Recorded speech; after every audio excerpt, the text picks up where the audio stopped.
नमस्कार। वैदिक ज्योतिष की इस फैसिनेटिंग दुनिया में आपका स्वागत है। आज हम एक बहुत ही एक रहस्यमयी और गहरी ज्योतिषीय स्थिति को समझने वाले हैं।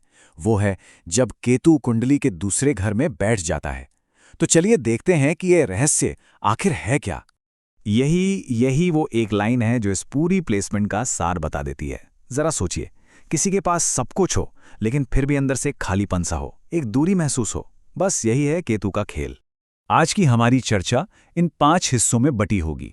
सबसे पहले केतु के पैराडॉक्स को समझेंगे, फिर देखेंगे कि इसका असर हमारी बोली, परिवार और पैसे पर कैसे पड़ता है। इसके बाद मन की गहराइयों में उतरेंगे, चुनौतियों और उनके समाधान पर बात करेंगे और आखिर में जानेंगे कि इसमें कौन सी आध्यात्मिक शक्ति छिपी है। तो चलिए शुरू करते हैं पहले हिस्से से। सबसे पहले यह समझना बहुत जरूरी है कि आखिर ये प्लेसमेंट इतनी अजीब, इतनी अनोखी है क्यों। इसके लिए हमें दूसरे घर और केतु के नेचर दोनों को समझना होगा। तो देखिए, जो दूसरा घर है ना, वो एक तरह से हमारी जिंदगी की बुनियाद है।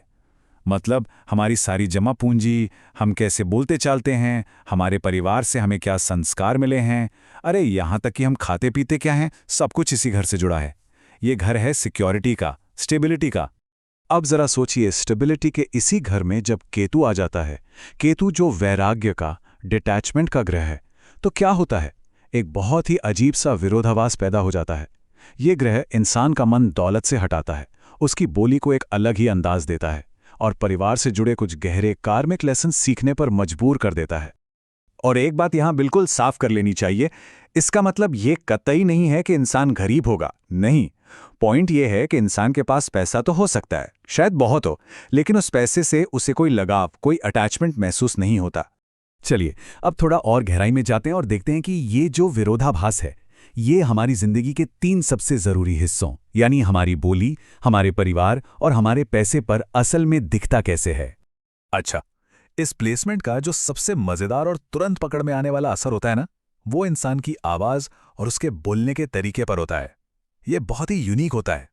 ऐसे लोग या तो चुप रहना पसंद करते हैं, बहुत कम बोलते हैं, या फिर जब बोलते हैं तो उनकी बातें एकदम सीधी, खरी खरी, थोड़ी तीखी भी हो सकती हैं, जो शायद सामने वाले को चुभ जाए।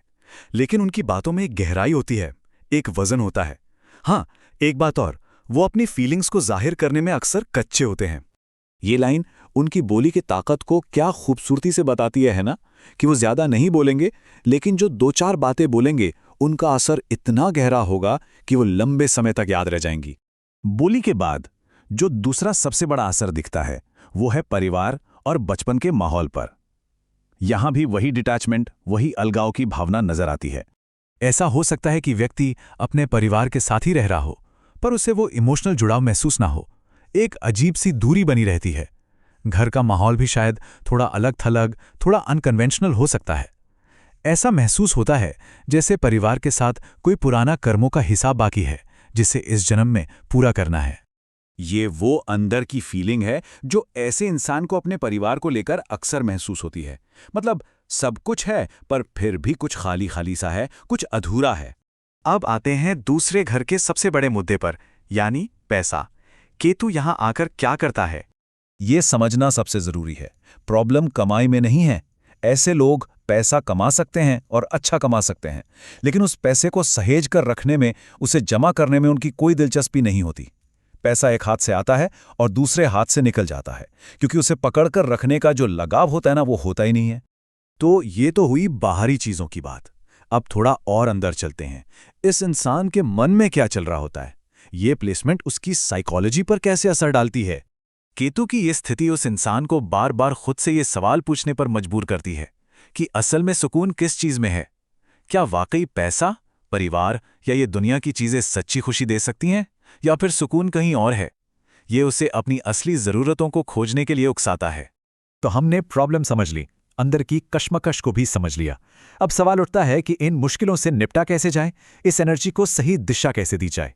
तो कुल मिलाकर ये 4 बड़ी चुनौतियां सामने आती हैं। अपनी बातों की वजह से लोगों की गलतफहमी का शिकार होना, पैसे का हाथ में न टिकना, परिवार में एक दूरी महसूस करना और अपनी भावनाओं को जाहिर न कर पाना। इन चुनौतियों को बैलेंस करने के लिए कुछ आसान से उपाय हैं जो बहुत मदद कर सकते हैं। सबसे पहले, बोलने से पहले थोड़ा सोचें। दूसरा, परिवार के बड़ों की सेवा करें, उनसे जुड़ने की कोशिश करें। पैसों के मामले में थोड़ा सा डिसिप्लिन लाना बहुत जरूरी है। और हाँ, भोजन का दान करना या किसी को खाना खिलाना बहुत ही अच्छा उपाय माना गया है। साथ ही ओम केतवे नमः मंत्र का जाप इस एनर्जी को सही दिशा देने में वाकई मदद करता है। कहते हैं ना, हर चुनौती अपने साथ एक मौका लेकर आती है। केतु की स्थिति असल में एक बहुत गहरी स्पिरिचुअल गाइड है, जो इंसान को किसी बड़े मकसद की तरफ ले जाती है। जब इंसान को ये समझ आ जाता है कि असली खुशी इन दुनियावी चीजों में नहीं है, तो उसका झुकाव अपने आप आध्यात्मिकता की तरफ होने लगता है। उसकी बोली, जो पहले तीखी थी, अब मंत्रों या ज्ञान बांटने का जरिया बन सकती है।